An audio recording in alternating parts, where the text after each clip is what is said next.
धनगर विद्यार्थ्यांसाठीच्या इंग्रजी शाळांमधल्या लुटीच्या प्रकरणी एबीपी माझाच्या बातमीचा इम्पॅक्ट। राजे होळकर योजनेच्या अधिकाऱ्यांना मुंबईमध्ये पोहोचण्याच्या सूचना।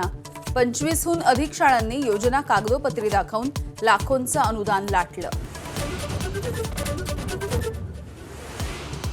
ज्या शाळांवरती कारवाई झाली त्यांना फेर मान्यता देण्याचा प्रश्नच नाही।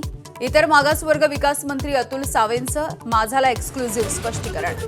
अधिकाऱ्यांवरती कारवाई करणार का या प्रश्नाला मात्र बगल।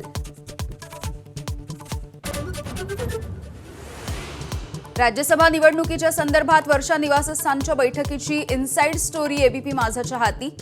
रामदास आठवले, विनोद तावडे, रावसाहेब दानवे, भागवत कराड यांचं नाव आघाडीवर। बारामती विधानसभेची पोटनिवडणूक सुनेत्रा पवार लढणार। राष्ट्रवादीच्या कोअर कमिटीच्या बैठकीमध्ये एकमत। निवडणूक बिनविरोध करण्यावरती राष्ट्रवादी काँग्रेसचा भर।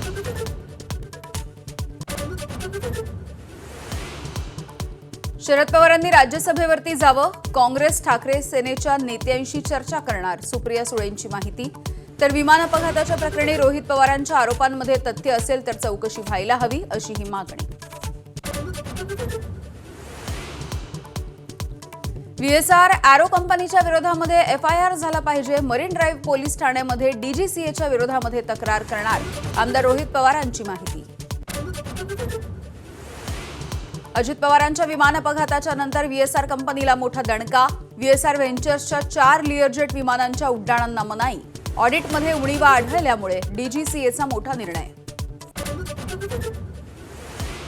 शरद पवारांना रुबी रुग्णालयामधून डिस्चार्ज। अशक्तपणा आणि छातीमध्ये इन्फेक्शन झाल्यामुळे रविवारपासून सुरू होते उपचार।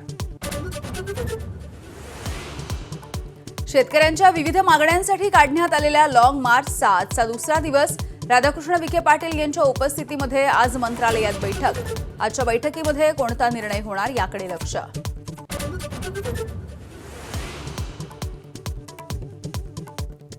ओडिशामध्ये एका अधिकाऱ्याच्या घरी 4 कोटी रुपयांचं घबाड। तपासणीच्या दरम्यान खाण उपसंचालकाच्या घरी दक्षता पथकाची मोठी कारवाई।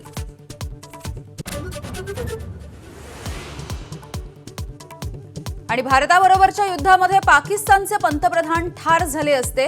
दोन्ही देशांमध्ये अणुयुद्धाची भीती होती, मी युद्ध थांबवलं। अमेरिकेचे अध्यक्ष डोनाल्ड ट्रम्प यांचं वक्तव्य।